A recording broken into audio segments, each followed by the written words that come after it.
Bẹ́sẹ̀lì. Àsìkò afẹ́rẹ́ yìí. Afusa jọ. Mo rí ẹ tó gbé beverages wọlé lánàá. Please, can I just have small? Think of it clear throat me.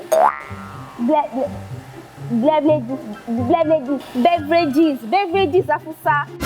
I made the Milo and mix so go lánàá. Just me small, just small like this. I'm fine. Say you not going beverages. Hey, I'm on the road àdánwò. Okay, that could run saw me. Sure, báwo. Ow. Are you a soldier? If them because okay, èmi àti Soji ara lọ sí supermarket. Ìwọ náà wá pé carton ni máa rà. Lórí irọ́. Mi kí n like máa lọ sáwọn street kí n máa get àwọn cotton bunny. Continue. Ṣé àdá mi ló ń jàre? Ṣé ordinary beverages fún máa sọ̀rọ̀ sí mi lé lórí? I don't do àdúgbò things. Wọ́n dé o, àwọn ará Katangua, ní tá ń bọ̀, kọ́ calm down, Soji.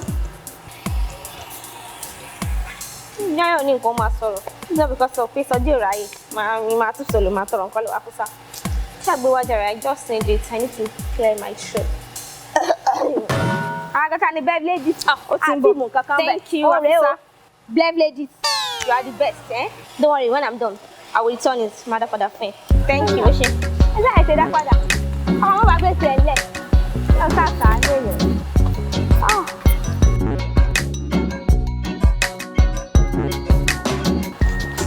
Wọ́n gbàgbọ́ owó rẹ̀. Wo, Afusa, kí ni ṣe tán?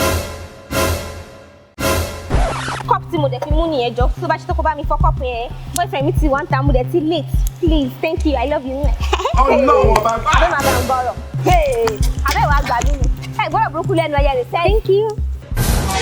Tí mo bá mu tíì, tí mo bá sọ kọ́ọ̀pù, bá ti kó sí orí ibú rẹ̀ dé, láti ibi tó lọ, ọwọ́ àsọ kọ́ọ̀pù rẹ̀, ibi lọ́ọ̀bà. Ẹ gbà mí o. Ọlọ́run ọba bá.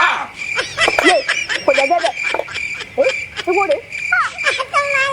Bẹ́sẹ̀lì, ọtí mú sí tán. Sí àlàájá. Bẹ́sẹ̀lì, ọtí mú sí tán. Ọtí òde lọ. Bẹ́sẹ̀lì, Bẹ́sẹ̀lì, Bẹ́sẹ̀lì. Ó já mi lára jẹ.